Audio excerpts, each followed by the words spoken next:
Question 1. A patient receiving an IV vesicant chemotherapy agent reports sudden burning at the IV site, and you note swelling and blanching. What is your best immediate action?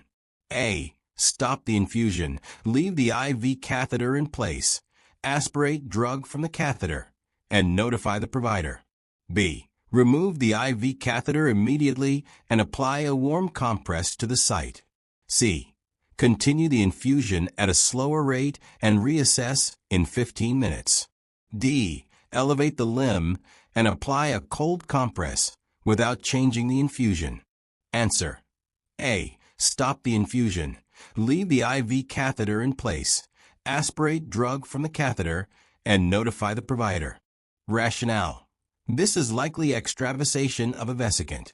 Stop infusion to prevent further tissue injury, but keep the catheter to aspirate residual drug and permit antidote administration. Notifying the provider allows ordering specific antidotes, for example, hyaluronidase or phentolamine, and wound care. B is incorrect because removing the catheter prevents aspiration and accurate assessment. Warm versus cold depends on the agent. C is incorrect. Continuing risks severe necrosis. D is incorrect because compresses without stopping or aspirating and notifying delay definitive treatment. Question 2. 12 hours after starting induction chemotherapy for acute leukemia, a patient becomes hypotensive, confused, and labs show potassium ion 6.2 milliequivalent per liter, phosphate elevated, calcium low, and uric acid elevated. What should you prioritize? A. Administer IV calcium gluconate immediately and document. B. Initiate aggressive IV fluids, obtain labs or ECG, and notify provider for tumor lysis protocol. C. Restrict oral fluids and place strict intake or output orders only. D. Start empiric broad-spectrum antibiotics for sepsis. Answer. B. Initiate aggressive IV fluids, obtain labs or ECG, and notify provider for tumor lysis protocol. Rationale. This presentation suggests tumor lysis syndrome TLS. First priority is aggressive IV hydration to enhance renal perfusion and excretion of potassium or uric acid. Obtain ECG and labs, and activate TLS management, for example, resburicase, insulin, or glucose for hyperkalemia. A is incomplete and potentially harmful. Calcium reserved for life-threatening hyperkalemia with ECG changes because calcium can precipitate with high phosphate. C is wrong. Restriction worsens TLS. D is incorrect. While sepsis is possible, labs point to metabolic TLS requiring urgent metabolic management. Question 3. A chemotherapy patient has ANC 400 per microliter and records a single oral temperature of 38.3 degrees Celsius, 101 degrees Fahrenheit. What is the nurse's best next step? A. Administer antipyretic and observe for 24 hours. B. Draw blood cultures, start broad-spectrum IV antibiotics per febrile neutropenia protocol, and notify provider. C. Place patient in protective isolation and delay antibiotics until cultures return. D. Send patient home with oral antibiotics if symptoms are mild. Answer. B. Draw blood cultures, start broad-spectrum IV antibiotics per febrile neutropenia protocol, and notify provider. Rationale. Febrile neutropenia, ANC less than 500 fever greater than or equal to 38.0 degrees Celsius, is an oncologic emergency. Obtain cultures and begin empiric IV antibiotics promptly. Delays increase mortality. A is unsafe, antipyretics mask severity. C. Delays life-saving treatment. D. Is unsafe, oral therapy and discharge are inappropriate for febrile neutropenia. Question 4. A patient with a central venous port is scheduled for contrast CT using a power injector. The port documentation lists not power injectable. What should you do? A. Use the port anyway, but reduce injection rate to avoid damage. B. Arrange peripheral IV access or request a power injectable port placement and notify the radiology team. C. Flush port with extra heparin and proceed as ordered. D. Cancel the CT and tell the patient to return another day without notifying the provider. Answer. B. Arrange peripheral IV access or request a power injectable port placement and notify the radiology team. Rationale. Non-power ports cannot safely tolerate high pressures from power injectors. Using them risks catheter rupture, extravasation, or device failure. Secure peripheral access or a power port is required and radiology must be informed. A is risky and not allowed. Altering rates doesn't eliminate pressure risk. C is irrelevant. Flushing doesn't change port construction. D is inappropriate. Must coordinate with provider or radiology, not unilaterally cancel. Question 5. A patient on long-term opioids for cancer pain has new confusion, pinpoint pupils, and decreased respiratory rate after receiving their scheduled dose. What is the most appropriate immediate nursing action? A. Hold next dose and recheck in 2 hours. B. Administer naloxone per protocol and call for emergency help. C. Document sedation as expected and continue monitoring. D. Encourage deep breathing and provide oxygen by nasal cannula only. Answer. B. Administer naloxone per protocol and call for emergency help. Rationale. Signs indicate opioid overdose with respiratory depression. Administer naloxone immediately per facility protocol and call for help. Delaying reversal can be fatal. A is insufficient and delays life-saving reversal. C is unsafe. This is not expected sedation. D. Oxygen and breathing support may complement naloxone, but are not definitive. Naloxone is required. Question 6. A patient receiving an oral chemotherapy agent reports vomiting and missed 2 doses.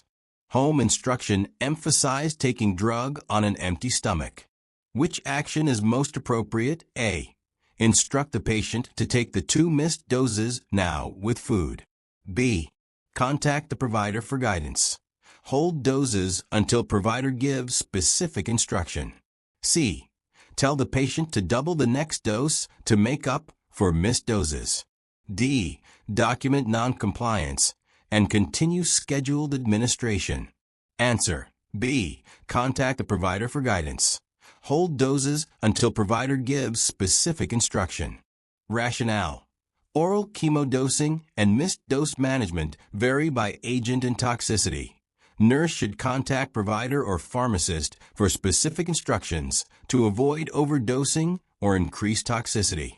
A and C are unsafe.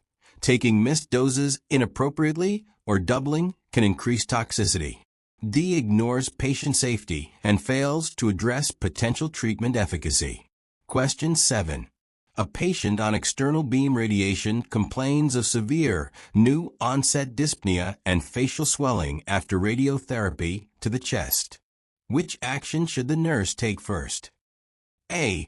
Administer prescribed PRN, anxiolytic, and reassess. B. Elevate head of bed, apply oxygen, and notify provider for suspected superior vena cava (SVC) syndrome. C. Instruct patient to perform pursed lip breathing and schedule CT later. D. Offer cold packs to reduce facial swelling and document. Answer. B. Elevate head of bed, apply oxygen, and notify provider for suspected superior vena cava (SVC) syndrome. Rationale. Rapid facial or upper extremity swelling and dyspnea after chest tumor or radiation suggests SVC syndrome. Immediate actions are airway support O2, positioning and urgent provider notification for emergent interventions, stent, radiation, steroids. A delays care.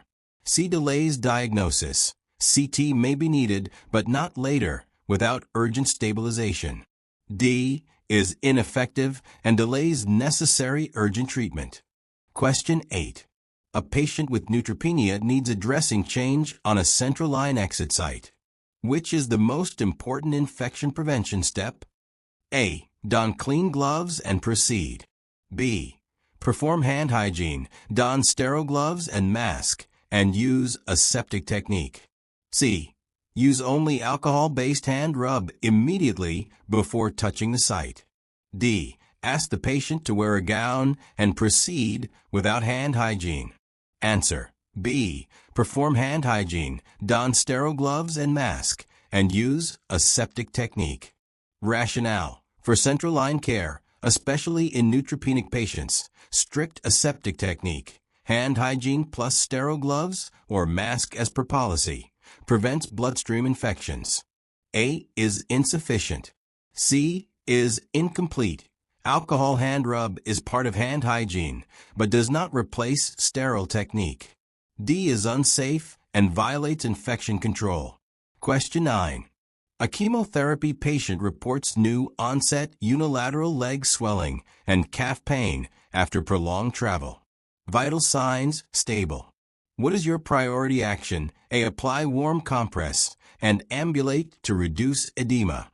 B. Notify provider and arrange Doppler ultrasound to evaluate for deep vein thrombosis, DVT.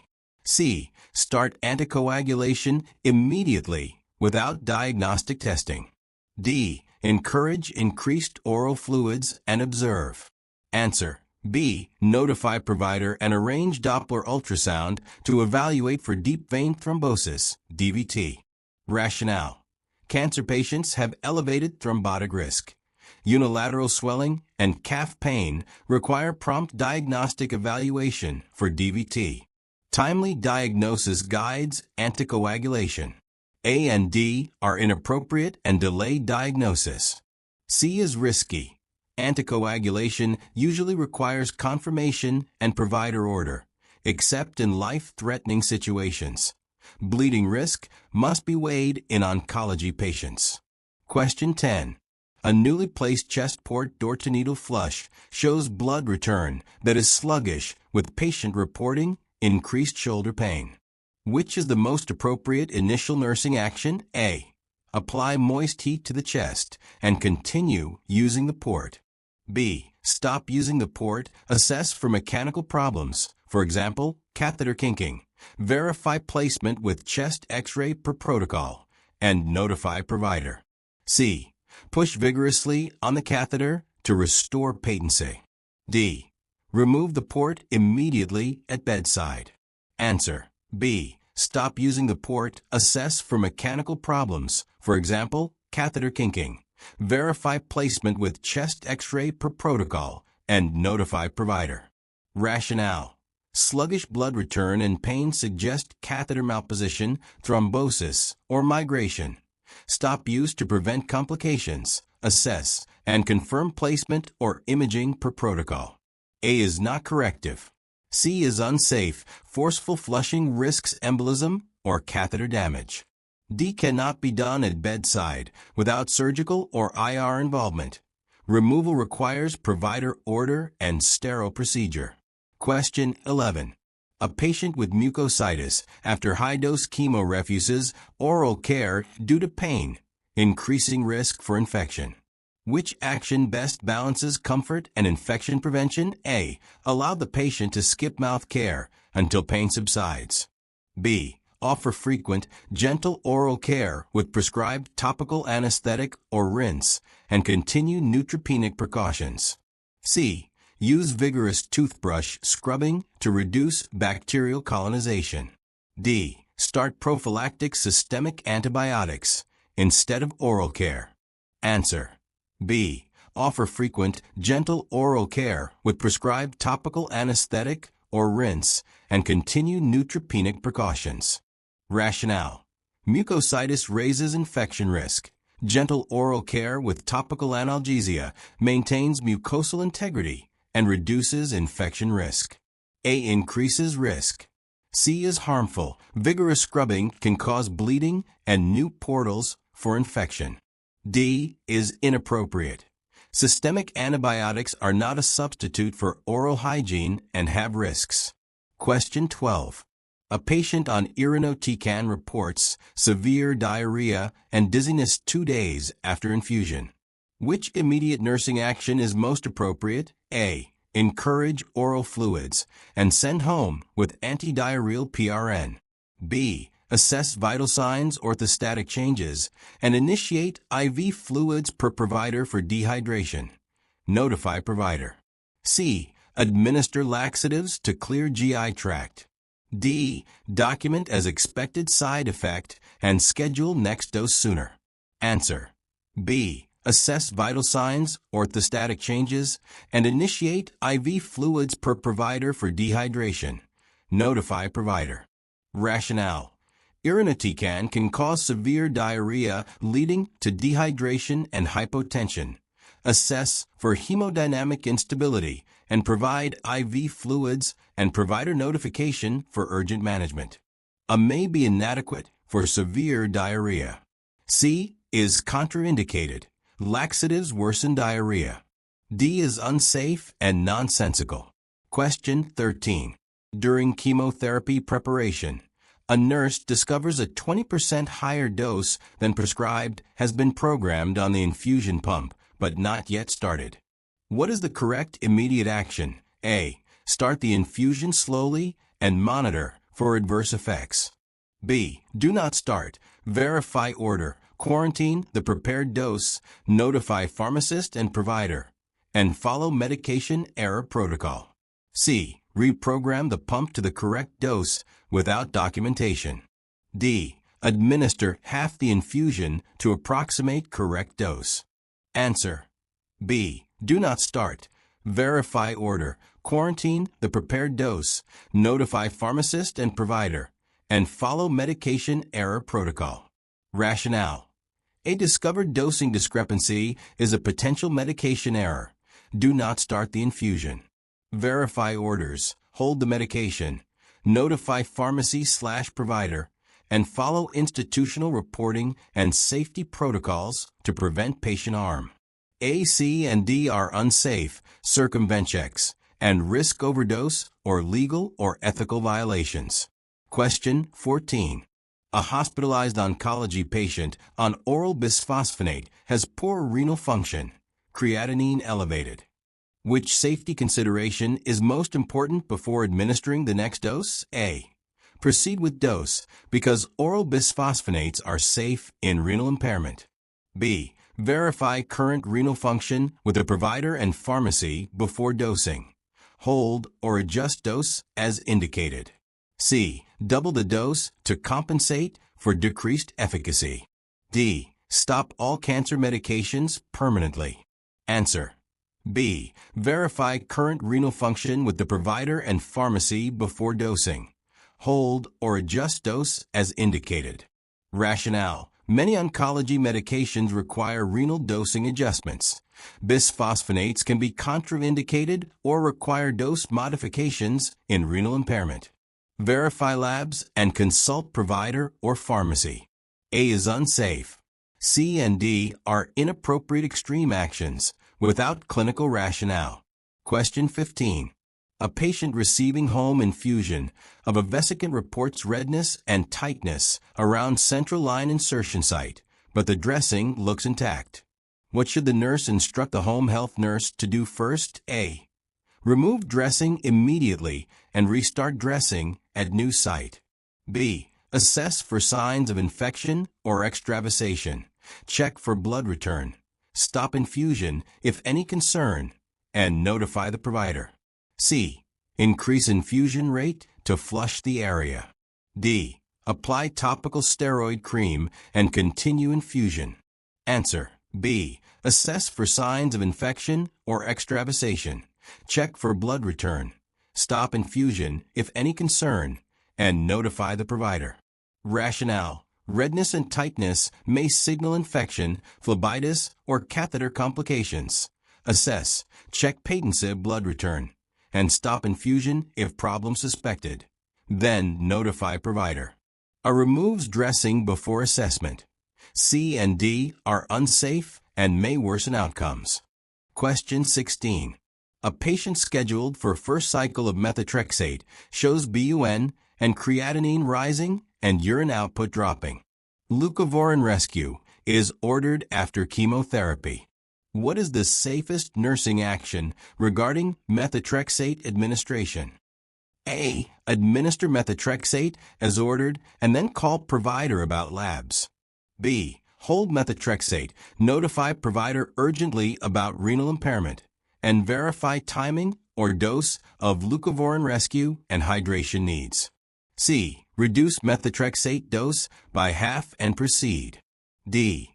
Proceed and increase antiemetic therapy only.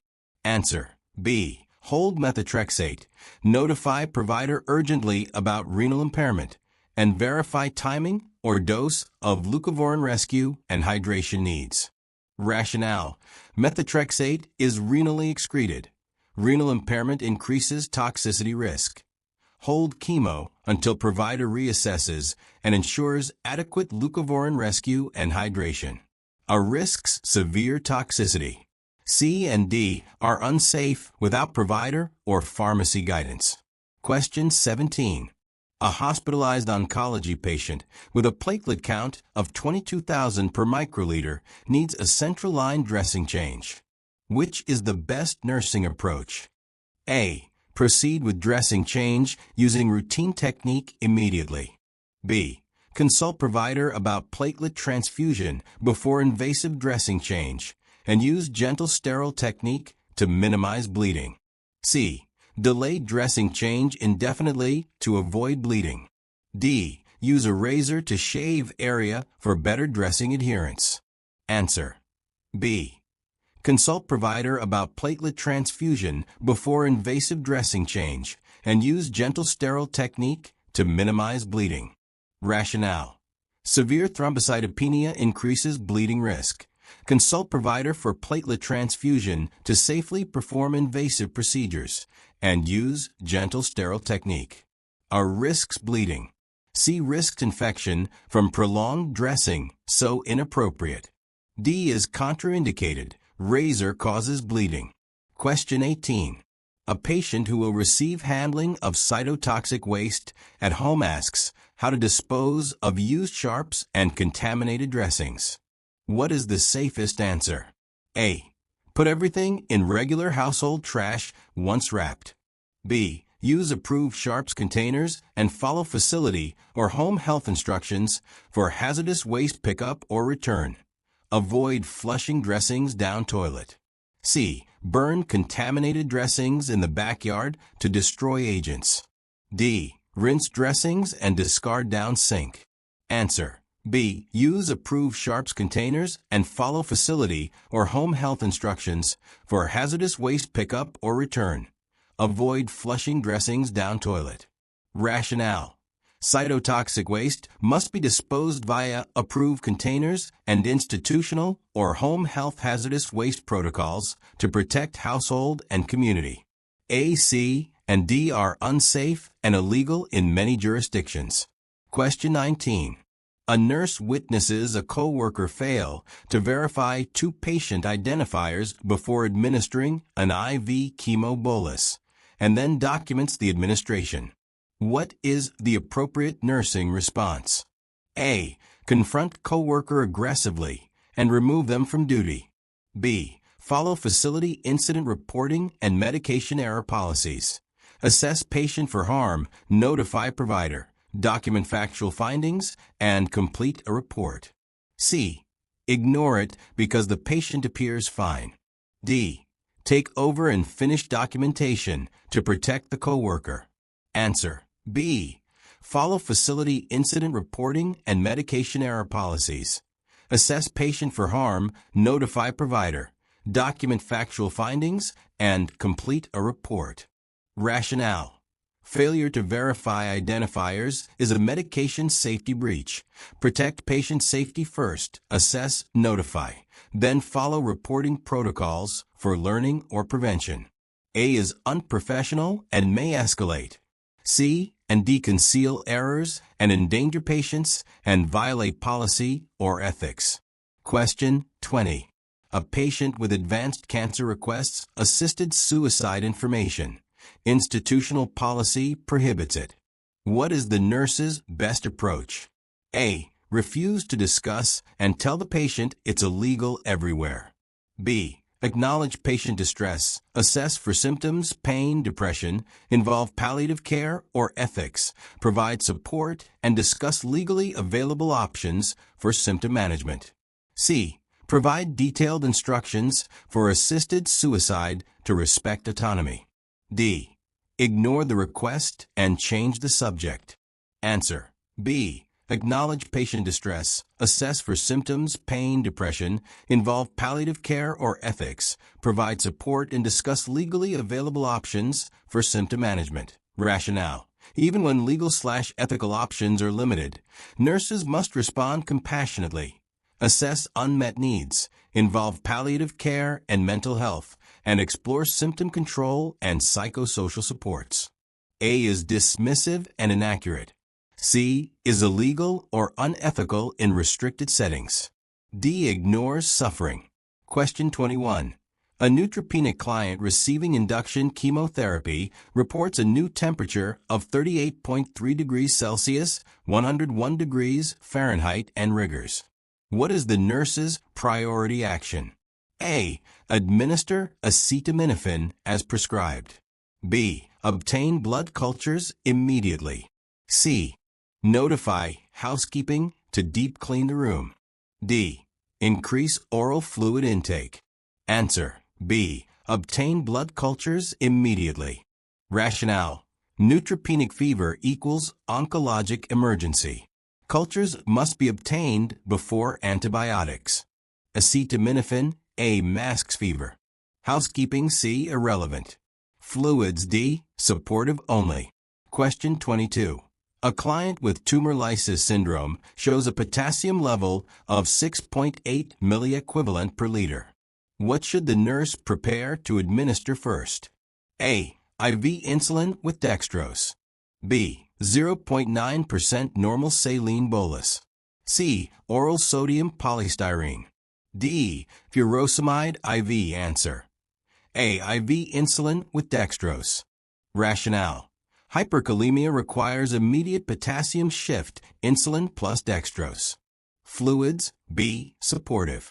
KX-LATC works slowly. Furosemide D. Not immediate. Question 23.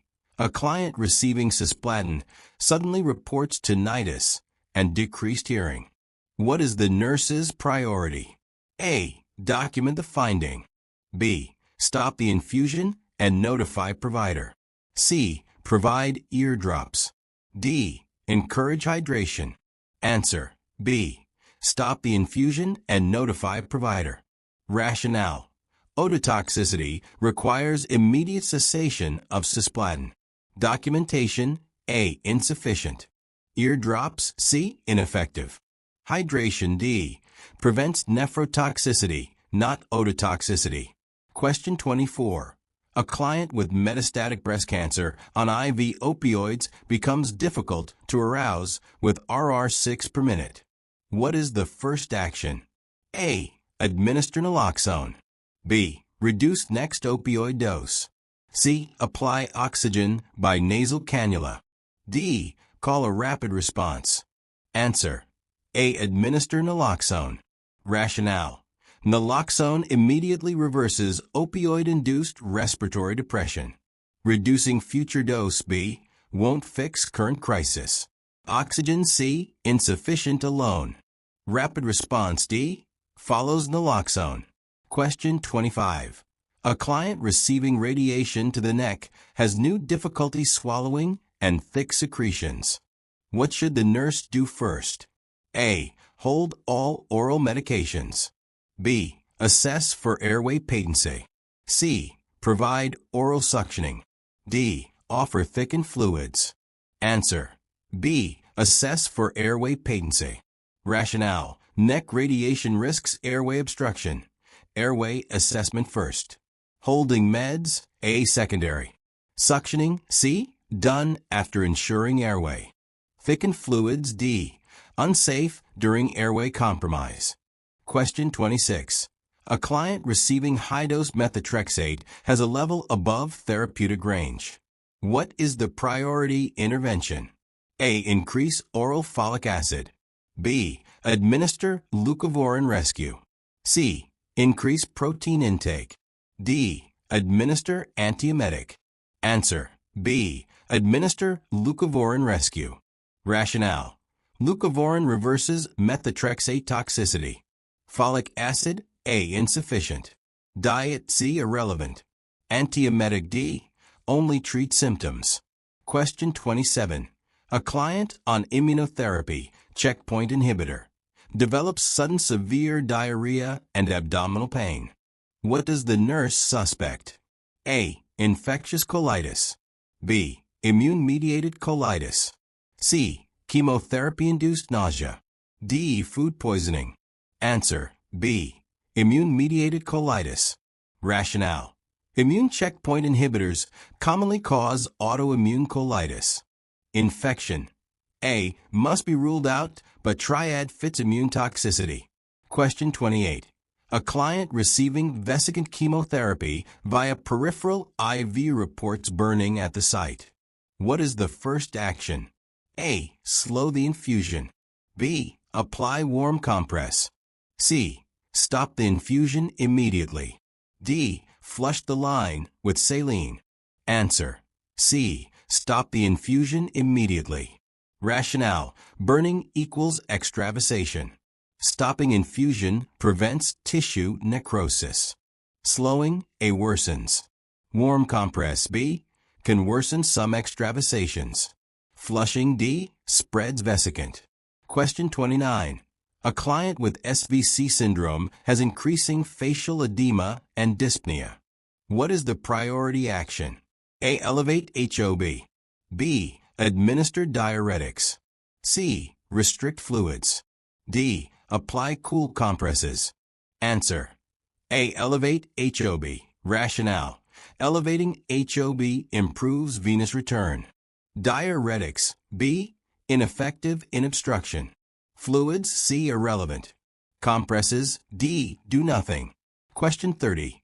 A client with leukemia receiving chemo has platelets of 8,000 per cubic millimeter and reports a new headache. What action is priority?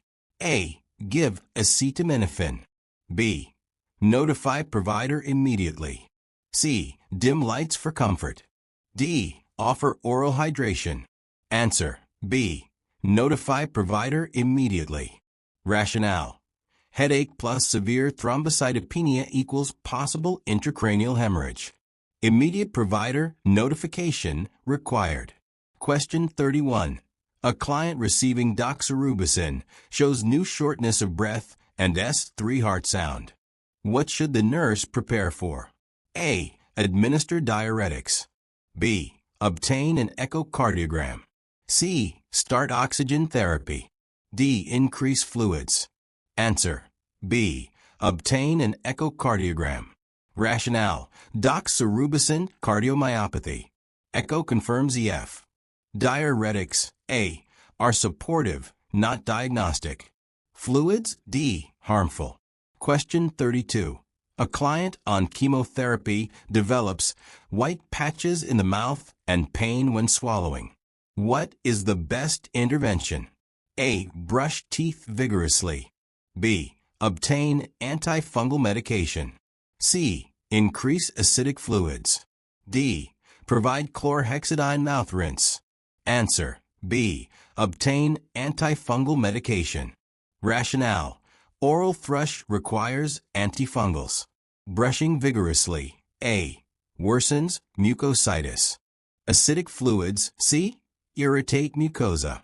Chlorhexidine: D. Can worsen mucositis. Question 33. A newly diagnosed lymphoma patient expresses a desire to stop all treatment, stating they don't trust chemotherapy. What is the nurse's first action? A. Notify the oncologist immediately.